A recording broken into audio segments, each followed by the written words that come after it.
बिस्मिल्लाहिर्रहमानिर्रहीम। अस्सलाम वालेकुम। मैं समी इब्राहिम हूँ और आप देख रहे हैं हमारा यूट्यूब और फेसबुक चैनल। चौधरी परवेज़ इलाही साहब के घर पर जो हमला हुआ वो ड्रामा आपने सब लोगों ने सारी रात देखा टेलीविज़न स्क्रीन्स पर, लेकिन अब कुछ उसकी नई तफसीलात आई हैं, वो आपके सामने शेयर करेंगे। इसका इम्पैक्ट क्या हो सकता है, ये कौन था जिसने चौधरी परवेज़ इलाही साहब को इत्तला दी और वो पुलिस के पहुंचने से बिल्कुल चंद मिनट पहले वहाँ से वो निकले हैं और फिर कहाँ गए, अभी इस वक्त कहाँ हैं। फिर एक बड़ा सवाल ये, सारी रात के पुलिस ने बार बार सर्च किया और उन्होंने कहा कि टेलीफोन की लोकेशन ये बता रही है कि वो चौधरी परवेज़ इलाही साहब यहाँ पर हैं। तो वो कौन लोकेशन बता रहा था? वाकई फ़ोन पर बात हो रही थी या घर के अंदर से कोई फ़ोन करके ये बता रहा था कि अभी चौधरी परवेज़ इलाही साहब यहीं पर हैं? इसका जो पीटीआई के मुज़ाकरात हैं उस पर क्या इसका इम्पेक्ट होगा? और एक हर सवाल जहनों में है कि ये इतना बड़ा गैप क्यों आया बीच में 2-3 दिन अगले राउंड के लिए। मैंने पिछले वीलॉग में भी इसको टच किया था, लेकिन अभी थोड़ी सी मज़ीद इन्फॉर्मेशन मिली है, वो आपके साथ शेयर करूँगा। इमरान खान साहब अपने कारकुनों से अभी आज शाम मतलब करेंगे ख़िताब और उसमें अपना लाएअमल बताएंगे और मुज़ाकरात के हवाले से जो कहानी है वो बताएंगे। जो सब्तैन खान की तरफ से ये बातें आ रही हैं कि उनसे कोट किया जा रहा है कि वो पटिशन तैयार कर रहे हैं कि जो दूसरी जो सूबाई असम्बलियाँ थी पहले वो बहाल कर दी जाएँ क्योंकि केयर टेकर्स का टाइम ख़त्म हो गया। ये क्या मूव है, इसका क्या इम्पैक्ट हो सकता है और क्या ये हो सकती है या नहीं? इसको कौन स्पॉन्सर कर रहा है? बड़े अहम सवाल आते हैं जिससे आपको पता चलेगा कि पाकिस्तान की पॉलिटिक्स में मुनाफकत, दोहरे चेहरे और इख्तियारात के लिए कोई इंसान किस हद तक जा सकता है।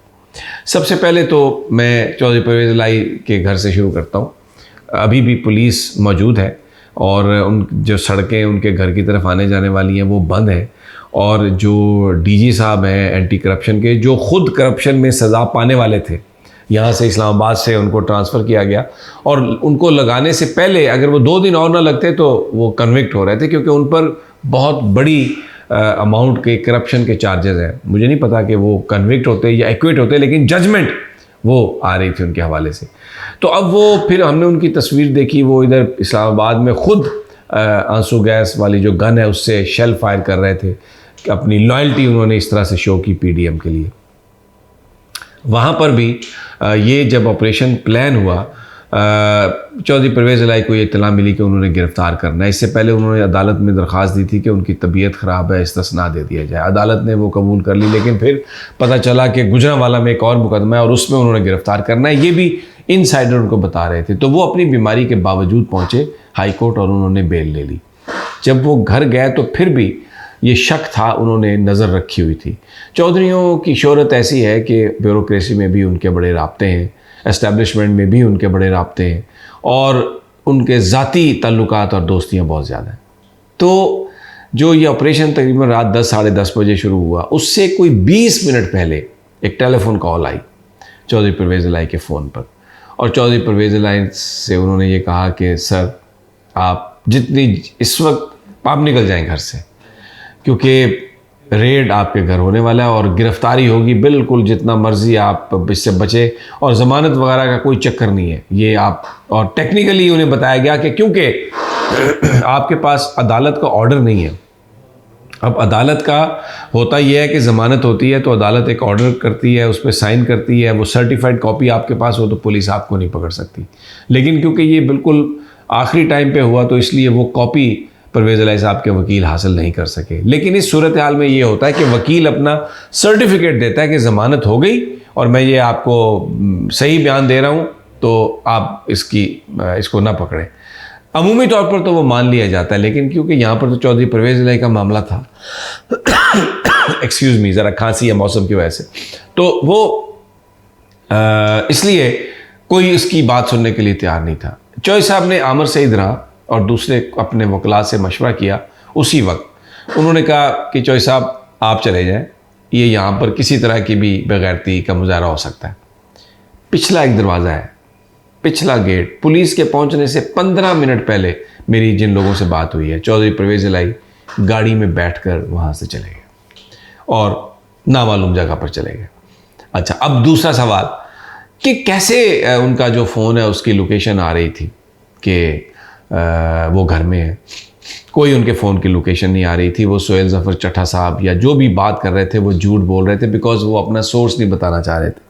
सालिक चौधरी जो वफाकी वज़ीर भी हैं, चौधरी शुजात के साहबजादे हैं, और उसी घर के साथ उनका घर है, क्योंकि वो ज़ोहरुल्लाह रोड पर सारे, उस रोड का नाम भी ज़ोहरुल्लाह रोड है, और वो 6-7 छोटे छोटे घर हैं जिसमें चौधरी साहबान इंडिपेंडेंटली रहते हैं। वहाँ पर चौधरी शाफे का भी घर है, सालेक का घर है, चौधरी वजाहत का घर है, चौधरी परवेज़ इलाही का, चौधरी शुजात का, सारे उनके घर हैं।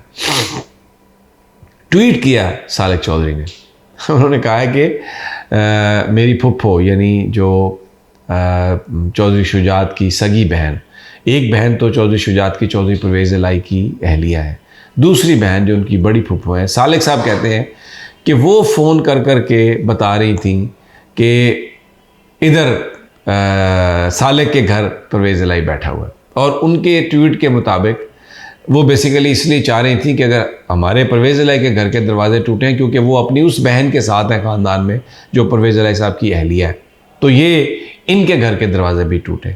ये मैं आपको ट्वीट भी आप देख रहे हैं, और एक हमें वीडियो भी मिली है, वो भी आपके गोश गुजार है कि ये उनका कहना है, ये उनकी बात है। टेलीफोन जो है वो, ये जो एंटी करप्शन वाले कह रहे हैं कि फ़ोन, उनके फ़ोन की लोकेशन आ रही थी, इसमें कुछ सदाकत मुझे नज़र नहीं आती। बहरहाल बड़ी लॉ एंड ऑर्डर को जिस तरीके से इन्होंने रात खेलने की कोशिश की, गाड़ियाँ तोड़ी, वो आपको मैं बता चुका हूँ, आप देख भी चुके हैं। वो उससे इन्होंने अपना मुंह काला किया है, कोई इनको वो नहीं मिली, इससे कोई लिवरेज नहीं मिला, ना कोई पीटीआई का वर्कर डरा है। बहुत सारी स्पेकुलेशन है, लोग अपने अपने अंदाज में तबसरे कर रहे हैं। इमरान खान साहब रात को बोलेंगे, लेकिन पीटीआई का दिल दुखा टॉप लीडरशिप का कि ऐसा नहीं होना चाहिए था। अब एक दूसरी बात जो है सब्तैन खान के हवाले से कि जी असम्बलियाँ पुरानी बहाल कर दी जाएँ, ये जो पटिशन है ये दायर नहीं होएगी। अगर दायर हुई तो ये इमरान खान साहब ने अभी तक इसकी कंसेंट नहीं दी, जो मुझे मेरे ज़राए बता रहे हैं। देखिए उसकी एक वजह है, पीटीआई ने जो 14 मई को इंतखाबात होने हैं उसके लिए बहुत सारे लोगों को उस टिकटें फाइनल करके जारी कर दी, और जो साबका कई एमपीएस थे पीटीआई के, उनको टिकट्स नहीं दी। इसी तरह जो ख़वातीन की एमपीएस की जो लिस्ट है उसमें भी रद्दोबदल हुआ है। तो अब अगर वो असम्बली बहाल होती है तो वो बहुत सारे लोग जिनको अब टिकट्स नहीं मिली वो खफा हैं, वो नाराज़ हैं। तो वो क्यों इनके साथ बैठेंगे, परवेज़ इलाही साहब को वज़ीर आला क्यों मानेंगे, पीटीआई के साथ क्यों बैठेंगे? वो तो ये समझ रहे हैं कि उनकी पार्टी ने उनको टिकट नहीं दिए, या अच्छी खासी तादाद है उन लोगों की, और जो फ़र्क था वो तो 2, 4, 5 का ही फ़र्क था पीडीएम के मुकाबले में, पीटीआई और मुस्लिम लीग काफ का, परवेज़ इलाही साहब का। तो इसलिए ये जो है ये एक ट्रैप है, और इसमें हो सकता है कुछ लोगों की ख्वाहिश हो, लेकिन जो अभी तक मेरी इत्तलात है, पीटीआई के अंदर एक डिबेट है, बहस है, और अभी तक इमरान खान ने इस बात को इंडोर्स नहीं किया। So very interesting things happening. आज खान का जो खिताब है बड़ा अहम होगा, तो लेट्स सी कि क्या होता है। मैं इंशाअल्लाह ताला आपको आगाही देता रहूँगा, और स्टे ट्यून टू अस। अल्लाह ने के बाद।